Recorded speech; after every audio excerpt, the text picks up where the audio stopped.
It's Radio Tipperary, but I think you'll all agree.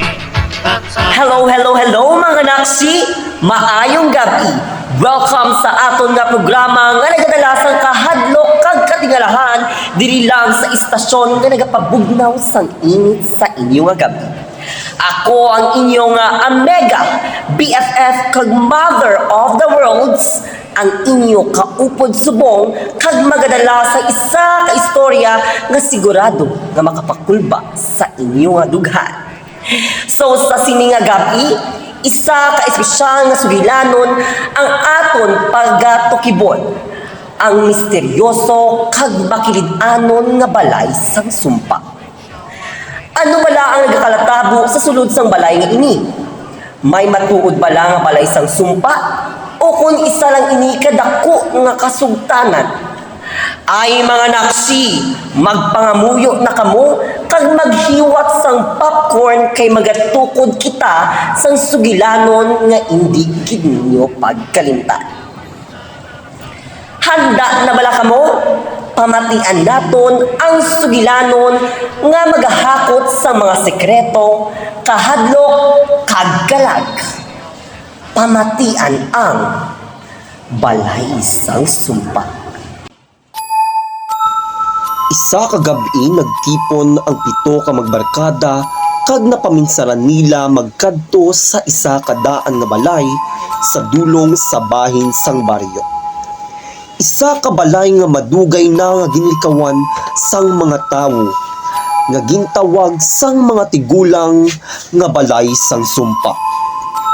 Wala sing may nakahibalo kung sino ang tag-iya, pero may mga istorya sang mga kalag nga nagapalibot kag mga hindi mapaathag nga mga kilitabo.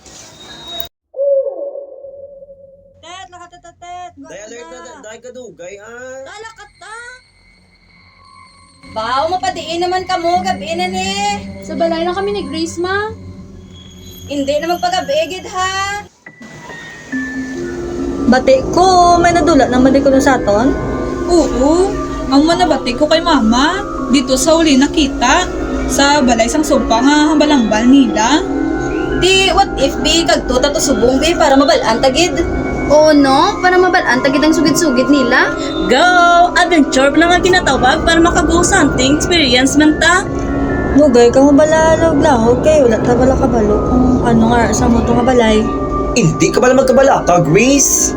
Sigurado nga storya-storya lang man sa mga katigulangan. Wala man si may malaay nga matabo kung tistingan ta Madayon ba ta? Ito katulo mo?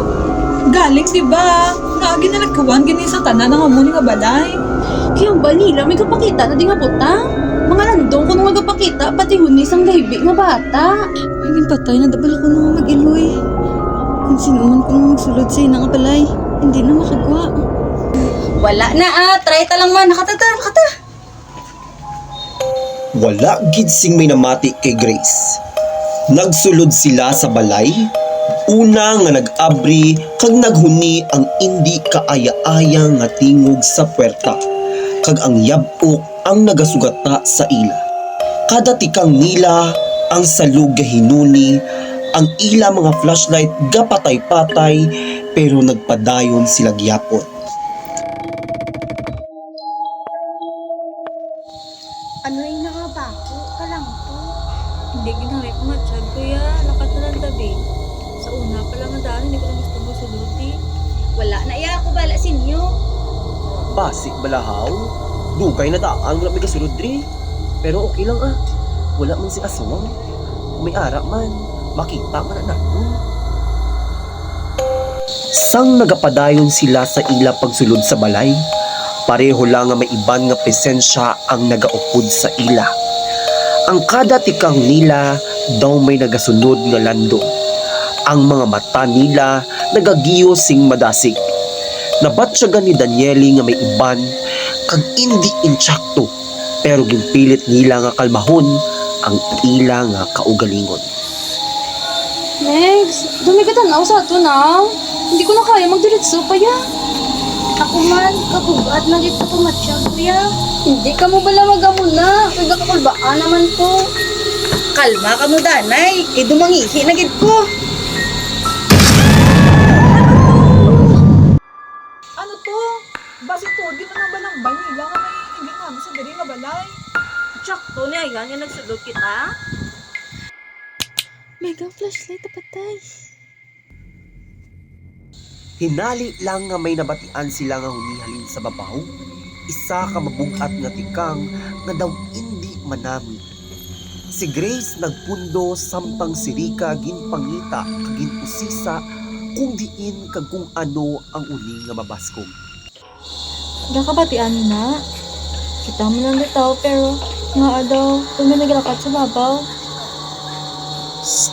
Tanawan mo, tawag picture pero mawala itsura. Sino niya yan sila? Sila na daguro tig-iya. Hindi nila pagilabti. Napyaran nila nga ang mga picture sa dingding tanan wala sing itsura. Mega, hindi na gadyak to Hindi naman. Basta tuod ba lang ba nila nga may sumpa ini nga balay? Lakat na tabi. Nagdok na gid kuya. Abi ko, adventure ang gusto nyo. Hindi na rin namin yan, hindi na rin adventure. Tama na. Miski ako, hindi na namin sa pamansyagan ko. Kinanglan na natin magwa din. Isa ka mabaskog kag tugnaw nga hangin ang nag-agi sa ila. Nabatsyagan nila ang isa ka bugnaw nga hangin kagikan sa madulom nga bahin sang kwarto. May isa ka mabaskog nga tingog ang nagsinggit. Magpupod ka mo sa akon. Wala sing makagwa. Gikan di. Bulig! Bulig! Buligin niyo kami! Hindi ka mo magpanik. Kinanglan nato nga magpangita sa pagi para makagwa. Pero samtang nagatingwa sila nga makagwa, isa ka tingog gikan sa isa ka landong ang nagtawag kay Charles. Ang iya ngalan nagutik sa hangin. Ang iya lawas daw matumba kag daw hindi iya na mabatsyagan.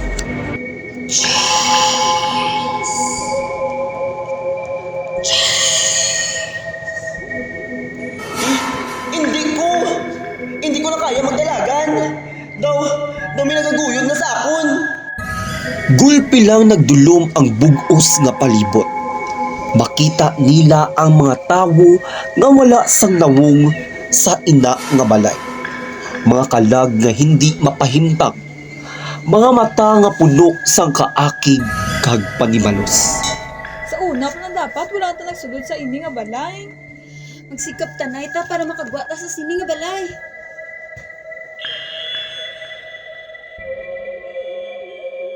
Sa paglabay sang pila ka segundo, ang tatlo nagpakita na dula sa kadulom. Ginbilin ang ila mga tikang sa isa ka balay nga indi gid makita. Tubtub karon, ang balay nga ini nagapabilin pagid sa dulong sa bahin sang baryo kag ang mga istorya parte sa ila nga isa ka pahibalo para sa mga tawo nga may mga bagay kag butang nga dapat naton respetohon. Ang sumpa sang balay nga amoto wala sing katapusan. Kag kung mag-abot ang gabi, hindi ka magtingwa nga magsulod. Kay may mga lugar nga mas mayo nga likawan. Permi tandaan, ang kahadlok nga imo ginlikawan karon, magabalik sa imo kag magapadayon sa kadulom. It's Radio Tipaway. Wanna thank you. Madamo gid nga salamat sa inyo nga pagpamati mga Amega. Sa liwat, ako ang inyo Mother of the Worlds, ang inyo kaupod kada gabi.